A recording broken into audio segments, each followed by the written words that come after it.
Hello, medicine alchemists and self healers. Welcome. My name is Chrys Kyng, and we are talking about Gayatri Mantra today. Gayatri Mantra is a famous prayer that has been used for thousands of years all over the world. I learned it specifically from a Balinese Hindu priest in Bali, so I will be pronouncing it differently than the way you may have heard it before or how many other people pronounce it. But Gayatri Mantra is an opening to something sacred and special for you. I use it to clear the energy in my space if I don't have certain smudging tools or crystals. I use it at the beginning of shamanic ceremonies, sessions with clients to tune our energies together.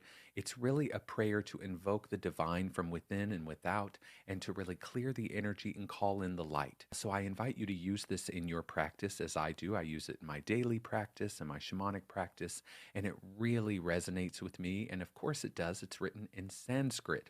Many of the mantras we use in yoga and meditation and spiritual work, especially that which came from the Vedic texts of thousands of years ago, the Vedas written in Sanskrit hold a very different vibration than the languages that we use today. English, Spanish, French, many of them have very similar roots, and they're distorted. That's the only word I know how to use. The distortion that follows through all of these languages has come about through modern time and the different meanings and different interpretations and translations of things. Sanskrit is much more pure in its vibration. So when we do pronounce the words and sing it in a certain way, it's important that you follow that and try to do it in the traditional way, because that creates a cadence and a reverberation, a vibration that happens within you when you speak and sing these mantras within. And this is an invocation to not only call the divine from up or out there, but to call it in from within here. So it's important that we also understand the meaning of this mantra as well. Just as a picture or a photograph can carry 1,000 words within it, these mantras carry millions of words and thousands of ideas and ideologies and complex thought structures within them, kind of like a spell. They are magic that way. So while the meaning and translation is different based on who you talk to, who's invoking, using the mantra, and the culture in which it comes from, generally there's a meaning that resonates with everyone. I'm taking this from Daily Dose Diary, which is the microdosing and healing integration guide that we have here at the Medicine Alchemist. And basically, the general translation of the mantra is, O Divine Mother, may your pure divine light illuminate all realms, physical, mental, and spiritual, in our being. Please expel any darkness from our hearts and bestow upon us the true knowledge. Basically, you're calling upon creation itself.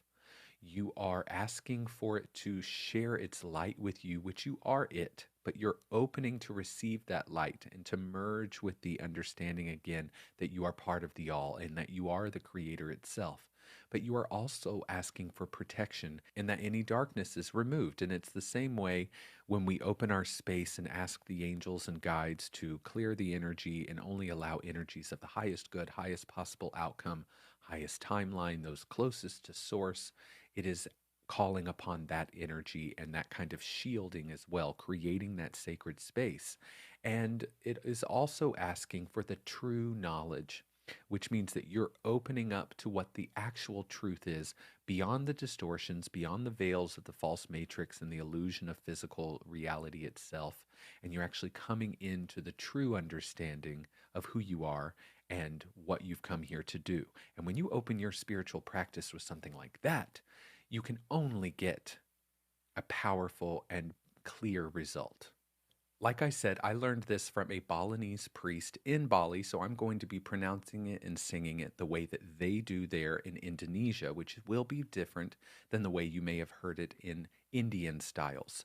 So there's no wrong way to do this mantra. The way I was taught is to do it 3 times, and you can feel into that for yourself what that can represent. And for me, it represents the Father, the Son, the Holy Spirit, or the great triad itself. Any of these triplicities that resonate with you, it invokes that.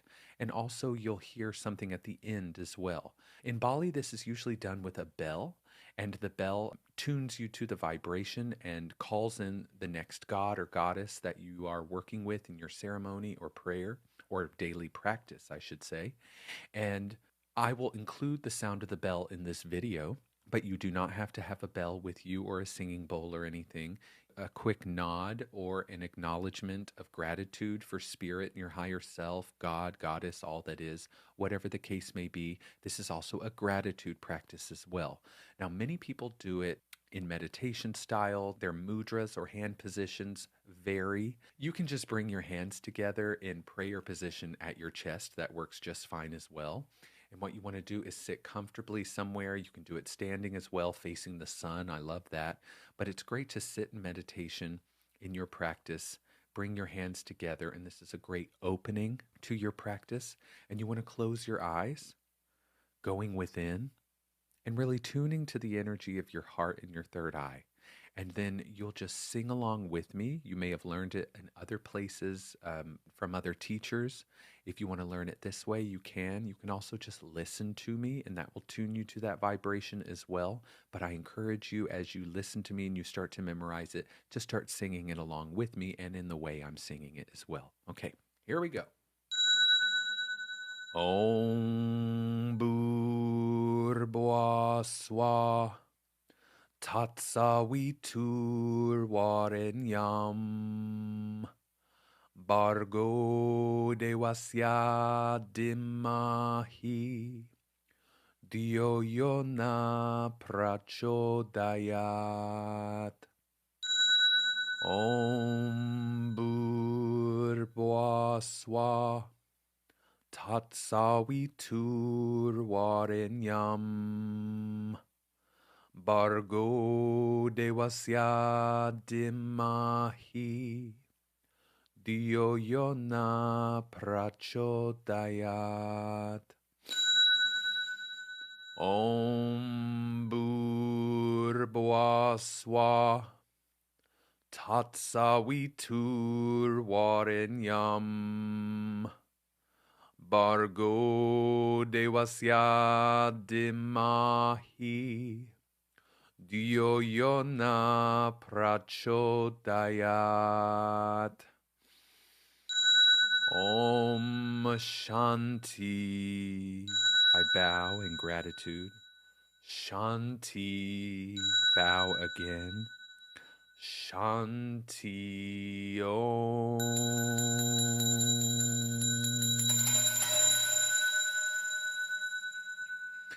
All right. So, yes, at the beginning, you may feel like, what in the hell is he saying? How am I going to memorize this? The more you do that and the more you feel the language moving through you and the mantra activating within you, the more it will just naturally show up. Your cells may even remember this mantra on some soul level. And at the end, you notice that I did 3 bows to the divine. You could say I did it to my higher self, my soul, and the creator of all that is.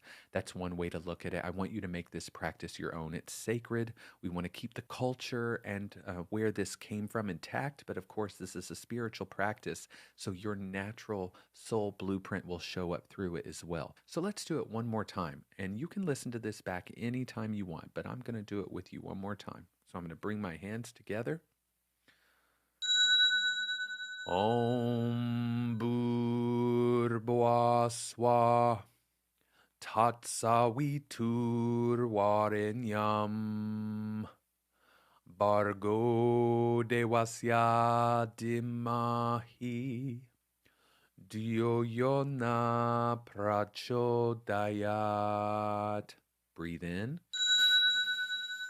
Om Bhur Swa Tatsavitur Varenyam Bargo Devasya Dhimahi Dhiyo Yona Prachodayat. Breathe in.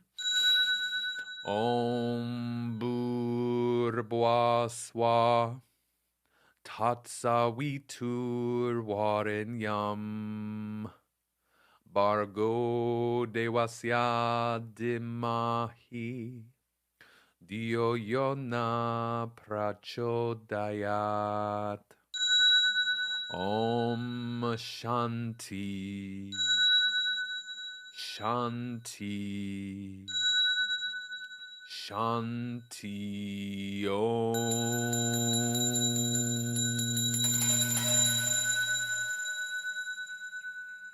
All right.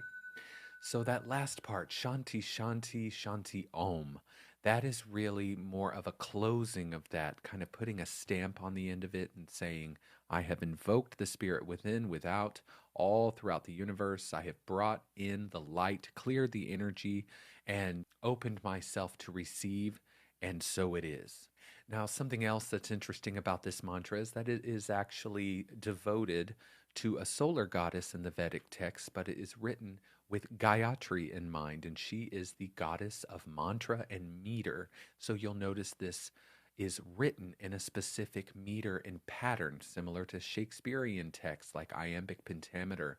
And there's different ways, like in poetry and spoken word, rhythms, different beats that these words will land on. So let that find itself within you, but also learn the rules before you break them.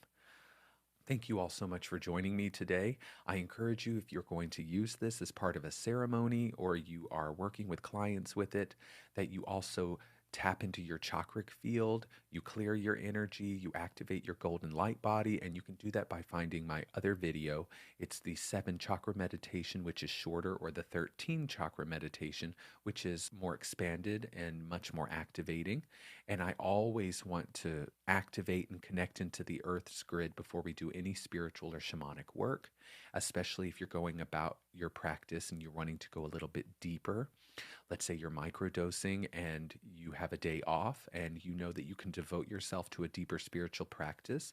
I highly recommend aligning your chakric field to the earth's grid and to your higher self using a golden light body meditation or the 7 chakra or 13 chakra meditation, which is also available here on YouTube. Thank you all so much again for joining me. I love you all and happy healing.